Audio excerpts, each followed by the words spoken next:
Descubrí que mi esposo y mi cuñada tenían una doble vida, y yo era la única que no lo sabía. Suscríbete al canal y activa la campanita, porque esta historia no es sobre una infidelidad, es sobre cómo descubrí que mi familia entera era una mentira disfrazada de amor, de domingos compartidos, de abrazos sinceros, de cenas que parecían sagradas, de mensajes de buenos días que ocultaban citas secretas, y de un mantel blanco que cubría la podredumbre durante años. Hilada con hilos de complicidad, sonrisas fingidas, silencios cómplices y una traición que se cocinaba en mi propia cocina. Vi el nombre Verónica en el celular de mi esposo y supe que todo se había terminado. No fue un grito, no fue una pelea, no fue una sospecha confirmada. Fue un susurro en una pantalla que me arrancó el alma. El mensaje decía: no dejo de pensar en lo de anoche. Tenemos que tener cuidado. Julián estuvo raro todo el día, y en ese instante, como si el tiempo se detuviera, el aire se solidificara y el mundo se congelara, recordé la cena del domingo anterior, ella sirviéndome vino tinto con una sonrisa que creí amable, él pasándole el pan con los dedos rozándose apenas, como si fuera un accidente casual, y yo feliz, orgullosa, creyendo que tenía la familia más unida del mundo. Creyendo que el amor verdadero se construía con gestos pequeños, con presencia constante, con lealtad silenciosa, con cenas compartidas y con hijos que crecían entre primos como hermanos. No sabía que mientras yo tejía lazos con paciencia de madre, de esposa, de cuñada, ellos tejían secretos con la precisión de conspiradores, con la frialdad de quien sabe que su víctima jamás sospechará. Me llamo Laura, tengo 46 años, y durante más de 20 años y 8 meses, sí, conté los días después, como si cada uno fuera un ladrillo en la prisión que yo misma ayudé a construir, creí que había construido un hogar inquebrantable, de esos que resisten crisis económicas, distancias forzadas, enfermedades, y el desgaste silencioso del tiempo. Conocí a mi esposo Andrés cuando yo tenía 22 años, recién egresada de la universidad con un título en administración y una inocencia que hoy me parece casi infantil. Nos conocimos en una fiesta de graduación de un amigo en común, en un departamento pequeño de Palermo, con luces cálidas, música de los 80 sonando de fondo y el olor a empanadas recién hechas flotando en el aire. Él era callado, serio, con una mirada profunda que parecía prometer estabilidad en un mundo caótico. Me habló poco esa noche, pero lo suficiente para que supiera que era un hombre de palabra. Nos casamos un año después, en una ceremonia íntima en una chacra de la provincia de Buenos Aires, con apenas 50 invitados, flores silvestres recogidas esa mañana, y un brindis con vino casero que el padre de Andrés había preparado con uvas de su viña. No teníamos mucho, pero teníamos todo lo que creíamos necesario: respeto mutuo, comunicación honesta, y el deseo sincero de construir algo que durara más allá de nosotros. Él siempre fue un hombre tranquilo, trabajador, profundamente familiar. En 20 años jamás levantó la voz, ni siquiera en los días más estresantes del trabajo, cuando los balances anuales se retrasaban o los clientes exigían lo imposible. Jamás llegó tarde sin avisar. Si algo surgía, me llamaba, me explicaba, me pedía disculpas. Jamás me hizo sentir insegura, ni celosa, ni insuficiente. Nunca fue un hombre de grandes gestos románticos, no me trajo flores en aniversarios, no me escribió cartas de amor, pero demostraba su cariño con hechos consistentes, arreglaba lo que se rompía en casa antes de que yo se lo pidiera, escuchaba sin juzgar cuando yo tenía un mal día, pagaba las cuentas sin que yo tuviera que recordarle, y los fines de semana los dedicaba exclusivamente a la familia. Tenía un hermano menor, Julián, que era prácticamente su sombra desde la infancia. Se criaron en una casa pequeña en la provincia de Buenos Aires, hijos únicos de padres divorciados cuando eran adolescentes, y esa experiencia los unió de una forma que yo admiraba profundamente. Desde que los conocí entendí que su relación era sagrada. Se hablaban todos los días, incluso si era solo para decir buenos días o compartir un meme tonto. Se apoyaban en cada decisión importante, desde comprar un auto hasta cambiar de trabajo, se defendían como si fueran uno solo, como si la sangre fuera más fuerte que cualquier opinión, desacuerdo o lealtad externa. A mí eso me daba una tranquilidad profunda. Sentía que me había casado no solo con un hombre, sino con un sistema de valores, con una ética familiar que consideraba indestructible. Pensaba que su lealtad era un pilar inquebrantable, no solo hacia su hermano, sino hacia todos los que amaba. Y yo estaba segura de que yo era una de esas personas. Con el tiempo, Julián también se casó. Su esposa se llamaba Verónica. Era rubia, elegante, con una sonrisa que parecía salida de un comercial de perfume, perfecta, brillante e impecable. Se conocieron en una conferencia de marketing en Mendoza, donde ella daba una charla sobre branding personal, y desde el principio, Andrés me la presentó con orgullo. Es la mujer que mi hermano merecía, me dijo aquella noche mientras cenábamos en casa. Y yo la creí. Desde el primer momento nos llevamos bien. No éramos amigas íntimas, no compartíamos secretos íntimos sobre nuestros maridos, no salíamos solas a tomar café los viernes, no teníamos confidencias telefónicas a altas horas, pero había un respeto mutuo, una cordialidad genuina, y una convivencia que parecía salida de una revista de estilo de vida. Pasábamos navidades, cumpleaños, aniversarios, domingos de asado en el patio trasero de nuestra casa, paseos al parque con los chicos, viajes cortos en coche a la costa durante las vacaciones de invierno. Nuestros hijos, Sofía, de 15, y Lucas, de 12, crecieron viéndose como primos cercanos, casi como hermanos, compartían juguetes, secretos, vacaciones, incluso enfermedades. Recuerdo una vez que Sofía tuvo varicela, y Verónica la cuidó 2 días enteros mientras yo estaba en una capacitación obligatoria para mi trabajo. Le trajo sopa casera de pollo con fideos, le leyó cuentos antes de dormir, le puso compresas frías en la frente cuando la fiebre subía. Yo le agradecí con lágrimas en los ojos, le abracé con fuerza y le dije, no sé qué haría sin ti. Hoy, ese recuerdo me quema como ácido, porque sé que cada gesto de cariño estaba calculado, cada atención, ensayada, cada abrazo, una herramienta para mantenerme ciega. La Navidad pasada, la última antes del descubrimiento, armamos el pesebre juntos en la sala de mi casa. Era una tradición que habíamos mantenido desde que los chicos eran pequeños, heredada de mi abuela. Julián cargaba a mi hijo menor sobre sus hombros para que colocara la estrella dorada en lo alto del nacimiento, mientras Andrés ajustaba las luces con paciencia infinita, asegurándose de que no se sobrecalentaran ni se enredaran. Yo preparaba chocolate caliente en la cocina, con canela y un toque de naranja, como les gustaba a todos. Verónica entró a ayudarme. Me abrazó por detrás, apoyó su mentón en mi hombro y me dijo al oído, con una voz suave, íntima, casi maternal, gracias por ser como una hermana para mí. En ese momento, sentí una paz absoluta, una plenitud que creí definitiva. Pensé que había logrado lo que muchas no consiguen, una familia ampliada unida, sin celos, sin rivalidades, solo amor sincero y respeto mutuo. Guardé ese momento en mi corazón como un tesoro, lo atesoré como prueba de que el mundo podía ser bueno, que las personas podían ser leales, que el amor familiar era real. Lo guardé tanto que hasta hoy, cuando paso frente al armario donde está guardado el pesebre, bajo la mirada, como si el simple hecho de verlo pudiera traer de vuelta el dolor de saber que cada gesto, cada palabra, cada abrazo, estaba contaminado por la mentira, por la doble vida que ellos vivían a mi costa. Durante años, jamás sospeché nada extraño.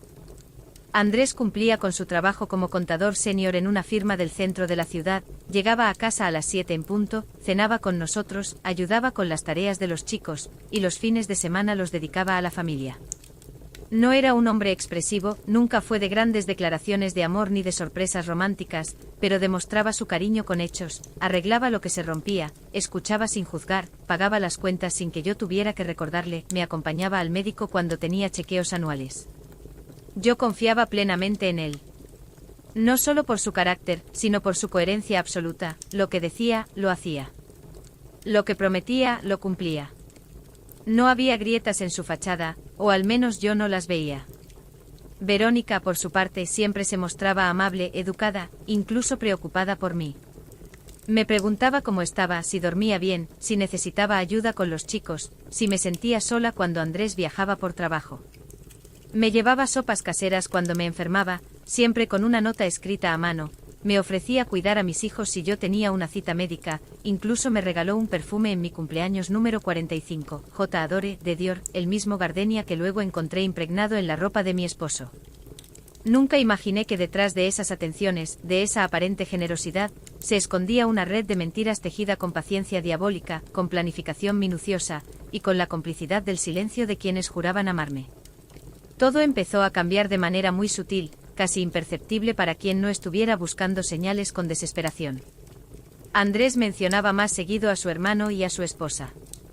Decía que Julián estaba pasando por un mal momento en el trabajo, una fusión, despidos, presión constante de sus jefes, que Verónica se sentía sola porque él viajaba mucho por sus conferencias de marketing en el interior del país, que como familia debíamos apoyarlos más, que no podíamos dejarlos solos en un momento así. Yo no le vi nada raro. Pensé que era normal preocuparse por los tuyos, especialmente en momentos difíciles. Incluso acepté hacer más reuniones, más cenas, más llamadas de grupo. Hasta empecé a invitarlos a quedarse en casa cuando había tormentas fuertes, porque vivían en un barrio más alejado, cerca de la ruta. Pero hubo detalles que con el tiempo empezaron a incomodarme, a sembrar dudas que yo misma intentaba enterrar. Miradas que duraban un segundo de más, ella mirando a Andrés mientras servía la ensalada, con una intensidad que no era casual, con una complicidad que me helaba la sangre, él respondiendo con una sonrisa apenas esbozada, cómplice, como si compartieran un secreto íntimo. Silencios que se cortaban de golpe cuando yo entraba a una habitación, como si hubieran estado hablando de algo que no debía oír, como si mi presencia fuera una interrupción incómoda. Mensajes que borraban al verme acercar, con una rapidez que delataba culpa, con una mirada furtiva que yo interpretaba como cansancio. Excusas para irse juntos a resolver algo del trabajo, cuando yo sabía, porque lo había comprobado al pasar por la oficina de Julián una tarde, que su trabajo estaba en otro barrio, y el de Andrés no requería visitas conjuntas, ni siquiera reuniones presenciales con otros contadores. Los domingos en los que Andrés decía que se iba a ayudar a su hermano a arreglar la caldera, pero volvía con el perfume de gardenia que Verónica usaba, un aroma dulce, floral, inconfundible, no con el olor a grasa, metal o humedad que uno esperaría tras arreglar una caldera. Incluso una vez encontré un pelo rubio en su cuello. Me dijo que era de su sobrina. Yo asentí. Creí. Mi intuición comenzó a inquietarse, pero yo misma me decía que estaba exagerando. ¿Cómo desconfiar de mi propio esposo y de la esposa de su hermano? De la gente que me abrazaba en cada cumpleaños, que lloró conmigo cuando mi madre murió de cáncer hace 5 años, que estuvo en el hospital los 3 días que nació mi hija Sofía, me repetía que era paranoica, que el amor no se basa en sospechas, sino en confianza. Y seguí callando. Seguí justificando. Seguí creyendo. Porque romper la ilusión significaba aceptar que mi vida entera era una farsa, y no estaba lista para eso. El día que todo se vino abajo no fue dramático al inicio.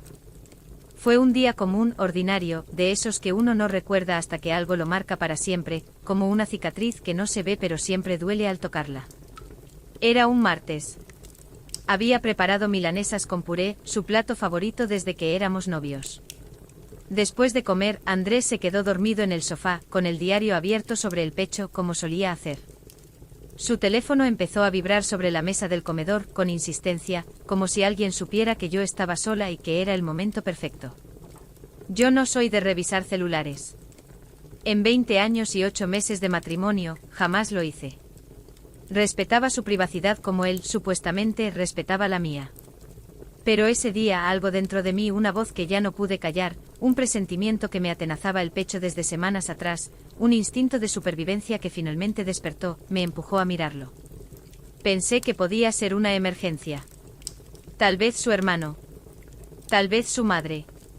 Tomé el teléfono con manos que ya sabían lo que encontrarían, aunque mi mente aún se negara a aceptarlo. Y ahí estaba, el nombre Verónica en la pantalla, brillando como una acusación, como una sentencia. El mensaje: no dejo de pensar en lo de anoche. Tenemos que tener cuidado. Julián estuvo raro todo el día. Sentí que el corazón se me salía del pecho como si quisiera escapar del dolor antes de que llegara, como si supiera que no podría soportarlo. Mis manos temblaron. Dudé. Quise dejar el teléfono donde estaba, fingir que nada había pasado, volver a mi vida de ilusiones, a mis cenas dominicales, a mis navidades perfectas. Pero el miedo fue más fuerte que la esperanza. Abrí la conversación. Y encontré meses, tal vez años, de mensajes, audios, fotos. Citas disfrazadas de ayuda familiar. Hoteles cerca de convenciones a las que asistían juntos. Noches en las que él decía que dormía en la casa de su hermano, y en realidad dormía con su mujer. Audios susurrados en la madrugada, con voces entrecortadas por la emoción: te extraño, no soporto fingir frente a ella, eres la única que me entiende, nuestra familia es una farsa, pero la mía es real. Yo sentada en la silla del comedor con el olor a milanesa aún en el aire, con los platos sin lavar, con la vida cotidiana a mi alrededor, leía como mi esposo y la mujer a la que yo llamaba cuñada construían una vida paralela mientras yo cocinaba para los 4, mientras yo organizaba los cumpleaños, mientras yo creía en la familia que ellos fingían con maestría, con dedicación, con una crueldad que aún hoy me deja sin aliento. Me senté en una silla porque sentí que las piernas no me sostenían. El ruido de la casa desapareció. El tic-tac del reloj, el zumbido del refrigerador, el tráfico de la calle, todo se apagó.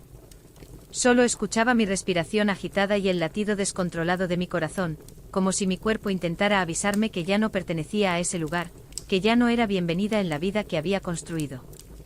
Cada recuerdo empezó a transformarse, a corromperse, a teñirse de una oscuridad que no tenía antes, las risas en la cocina, los viajes de fin de año a Pinamar, los domingos en los que Andrés decía que se iba a ayudar a su hermano, los mensajes de buenos días de Verónica, no eran muestras de amor. Eran citas disfrazadas de familia. Era teatro. Y yo era la única que no tenía guión, la única que creía en la obra, la única que aplaudía al final. Cuando Andrés despertó y me vio con el teléfono en la mano, supo que todo había terminado. No hizo falta que dijera nada. Su rostro lo dijo todo, pálido, sudoroso, los ojos evitando los míos, la boca seca, las manos temblando. El hombre tranquilo, el pilar de la familia, se desmoronó en segundos. Ya no era el esposo o el hermano, el contador, el padre. Era un extraño. Un mentiroso. Un traidor. La confrontación fue dolorosa, pero no como yo esperaba. No hubo gritos al inicio. Hubo negación. Intentó minimizarlo. Me dijo que había sido un error, que empezó como apoyo emocional durante una crisis de pareja de ellos, que nunca quiso que pasara, que fue un momento de debilidad, un desliz. Dijo que yo no entendía, que Verónica estaba mal, que él solo trató de ayudarla, que no significaba nada, que su amor por mí era real.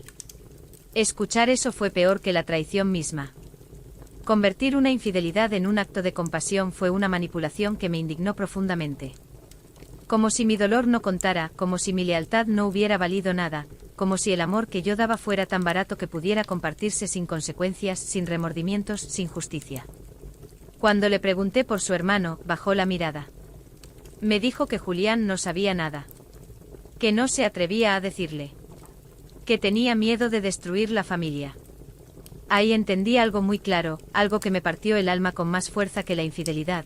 A él no le importó destruirme a mí, pero sí le preocupaba enfrentar las consecuencias con su hermano. Mi sufrimiento era secundario. El de su hermano, inadmisible. Yo era prescindible. Él, no, yo era la esposa. Él era la sangre. Decidí que no iba a cargar sola con ese peso. No iba a ser la guardiana silenciosa de su secreto, como tantas mujeres antes que yo, como tantas que prefieren la paz falsa a la guerra de la verdad.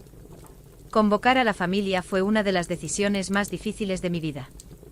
Los llamé uno por uno con un tono neutral, cuidando cada palabra para que no sospecharan, usando excusas como necesito hablar de algo importante con todos.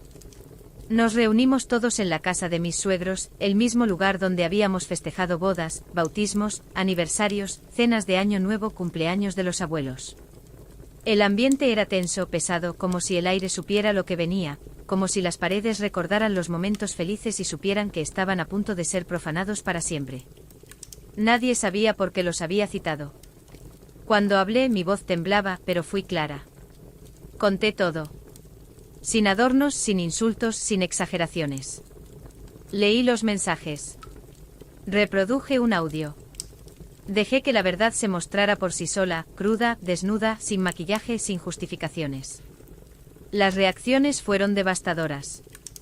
Julián se quedó en silencio como si no entendiera lo que estaba escuchando, como si su mente se negara a aceptar que la mujer que amaba y su hermano, su sangre, lo habían traicionado a las espaldas, en su propia casa, con su propia familia como escenario.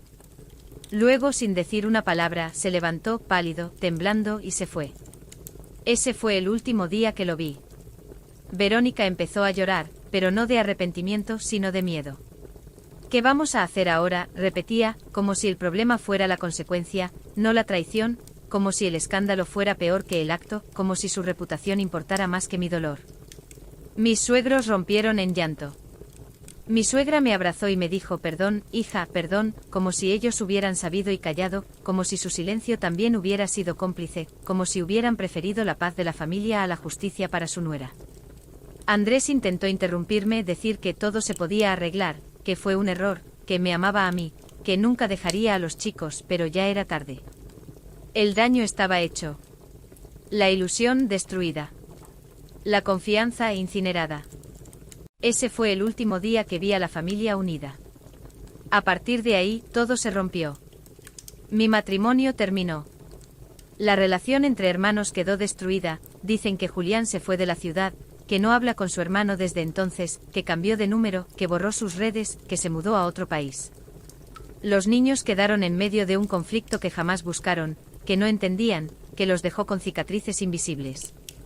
Tuve que explicarles con palabras simples que a veces los adultos mienten, no porque sean malos, sino porque tienen miedo, y que el amor verdadero no se construye con mentiras sino con verdad, aunque duela, aunque rompa, aunque deje cicatrices.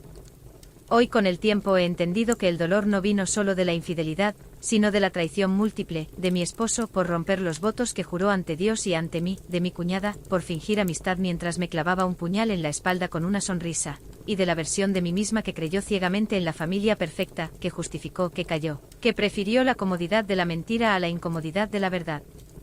Aprendí que confiar no es un error, pero ignorar las señales, esas miradas, esos silencios, esos aromas fuera de lugar, esas excusas repetidas, esos cambios de humor inexplicables, si puede serlo. Perdí una familia, pero recuperé mi dignidad. Vendí la casa, cambié de ciudad, empecé de cero. Hoy vivo con mis hijos en un departamento pequeño pero lleno de verdad, con paredes que no guardan secretos, con ventanas que dejan entrar la luz sin filtros. Ya no usamos ese mantel blanco. Lo quemé en el patio trasero de mi nueva casa, como un ritual de purificación, como un adiós a la ilusión. Y sobre todo entendí esto con una claridad que me da paz, que me libera cada mañana. No me traicionaron con una amante. Me traicionaron con una mentira que se sentaba a mi mesa todos los domingos, que brindaba por el amor, que abrazaba a mis hijos, que fingía ser familia.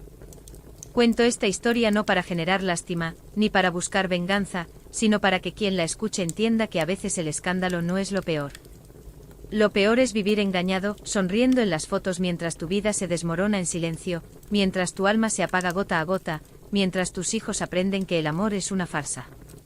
Porque la paz no está en la apariencia. Está en la verdad. Y la verdad, aunque tarde, siempre llega. Y cuando llega, aunque duela, te libera. Si hoy sospechas que alguien en tu familia te está mintiendo, pregúntate qué prefieres.